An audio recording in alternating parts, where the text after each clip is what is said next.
Welcome to Turning Hard Times to Good Times. I'm your host, Jay Taylor, and as usual, I'm talking to you from the borough of Queens in New York City.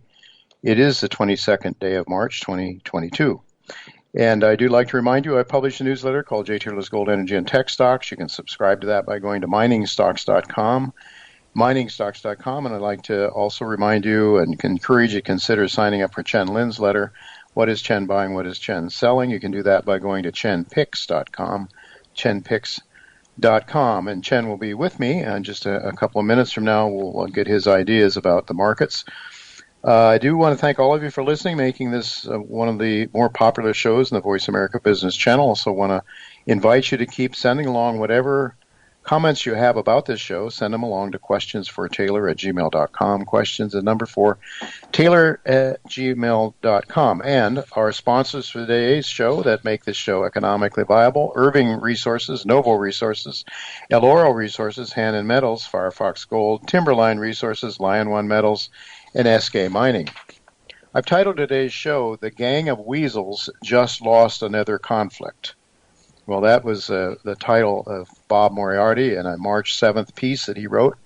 And Bob is one of our guests today, along with Michael Hudson. And as I said, Chen Lin is here as well. As the incomes of global Americans have been redistributed from the poor and middle classes up to the top 0.1% more dramatically than any time since the 1920s, extremely rich, powerful members of the World Economic Forum have, according to Bob Moriarty, been engaging in a never-ending propaganda campaign out of hysteria, I should say, in an effort to keep average people from believing their own eyes. Aiding the World Economic Forum in propaganda campaigns is a mainstream media that is equally out of touch with an increasingly impoverished citizen that Hillary Clinton labeled deplorables. Bob Moriarty explains the reason for mass propaganda is that the World Economic Forum's gang of weasels, as he calls them, are starting to realize that the deplorable masses are not happy with the notion espoused by the World Economic Forum that 99% of the population should become poor. That plan was clearly stated by Klaus Schwab's infamous declaration that, quote, "You will own nothing and you will be happy," end of quote. That was at Davos in January 2021. In his March 7th essay at 321gold.com, Bob Moriarty concluded by suggesting that the real reason for an abundance of hysterical propaganda is that the gang of weasels understands that they are losing big time, according to Bob. He says that citizens are beginning to realize that freedom is not free and it must be paid for, as demonstrated by the Canadian truck drivers. Well, as I say, Bob will be with me in the second half of today's show to talk about his controversial statements. And I'm really looking forward to Michael Hudson, who will be with me right after our first commercial break to talk about Hannon Metals' world-class sedimentary-hosted silver-copper exploration project in Peru that is coming along very nicely. They'll be drilling, I understand, in the third quarter of this year, so that is something I'm really looking forward to. But right now, I'm also looking forward to hearing what Chen Lin has to say. He's back with me right now. Thanks for joining me, Chen. Thank you, Jay. Glad to be here. Really glad to have you, Chen. And, these are really crazy markets. You would know as well as anyone, supply chain issues. And now we have a Fed that is tightening credit conditions into a slowing economy, commodity bull market. In the past, these have always led to recessions. It's clear to me that our economy can't take rate hikes much higher than where they are now. Without triggering a recession. But I don't know if you agree with that or how you're thinking about things, especially now after the pandemic. We're given a war to deal with, and that is having all kinds of ramifications on the global markets. But I'd just like to hear what your thoughts are on the markets and how you're investing accordingly.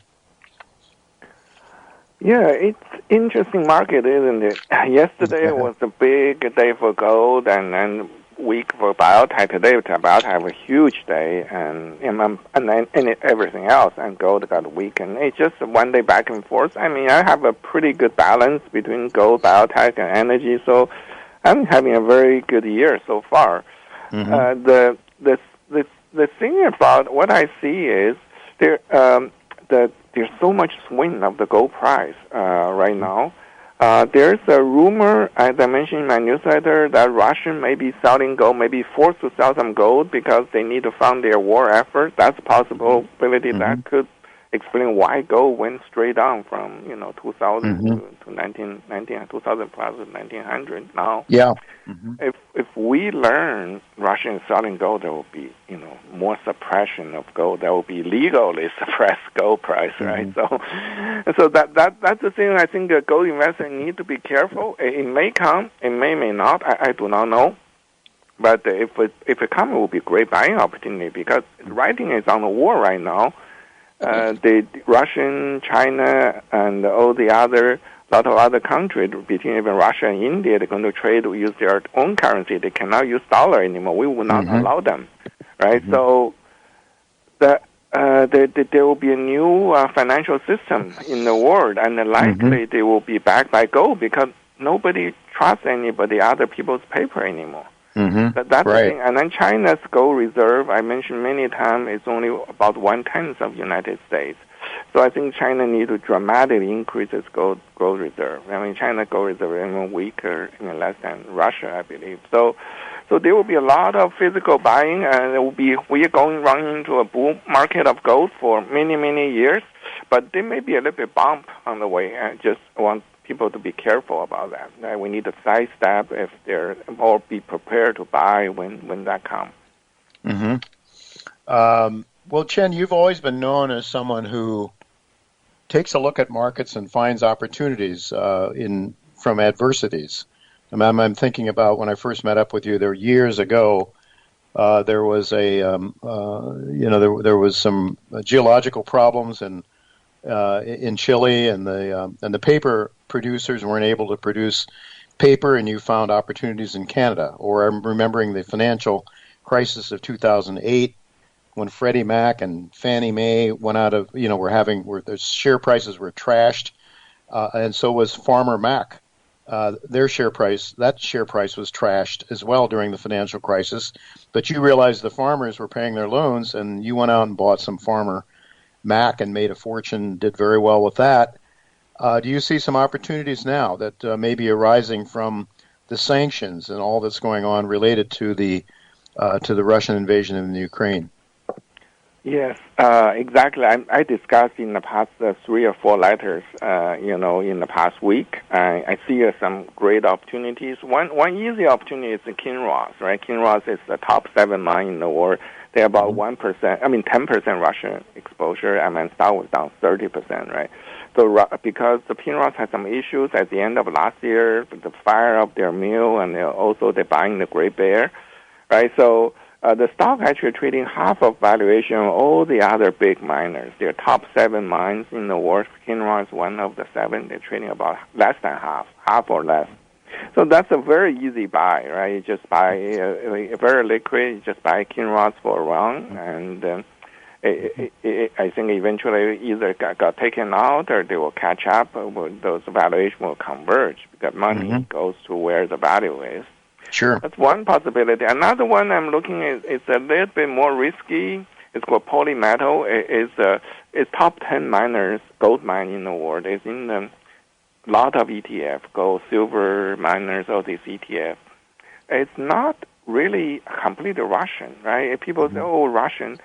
They are about 55% Russian, right? And then they're 45 in another, it's Kazakhstan. It's like it's a former Soviet republic, but it's an independent country, and then it's not on the sanction at all. So because they are over 50%, and so all these funds want to sell them, and they're on the blacklist. They think they're Russian, but they probably not. I mean, there are a lot of things they can do. They can spin off their Russian asset.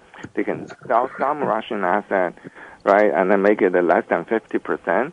And then, like other Russian stock, it went down more than 90%. Okay. And then, it's paid like a 60% dividend, 60-70% annual dividend. No kidding, they're going to pay another dividend in May. So that's the one I like. I think it's just like those extraordinary circumstances, and then you want to buy, and then you probably want to do it soon because I think the end of the quarter, which is next week, probably will be mark of the end of the selling, right? All the funds have to liquidate, show their book. They don't have any Russian stock, and this will be sold. It will be sold with all the others. So that's like a good opportunity, right? So and then just keep your eye open. And then we decided there's another new IPO, uranium IPO, which I'm going to visit in a week and a half. It's called Ivor Exploration. It's in the Nevada. Historical producer produced 50% of uranium historically. Okay, so 50% of Nevada uranium came from this mine. So we're trying to bring this online. Next-gen, a lot of next-gen investor directors in this, technical team in this, very high grade, one of the highest grade.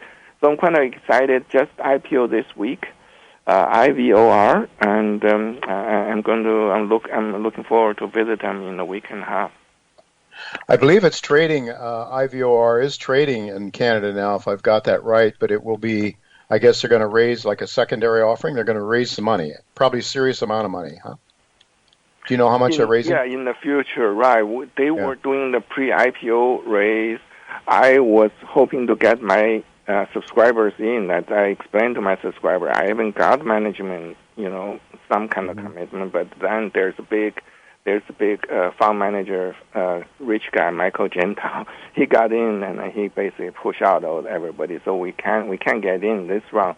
But maybe in the future round, I can help my subscribers to get in. But the stock it looks very, very interesting. High grade, one of the highest grade, past producing in Nevada, right off I-80. So it's not very remote. So.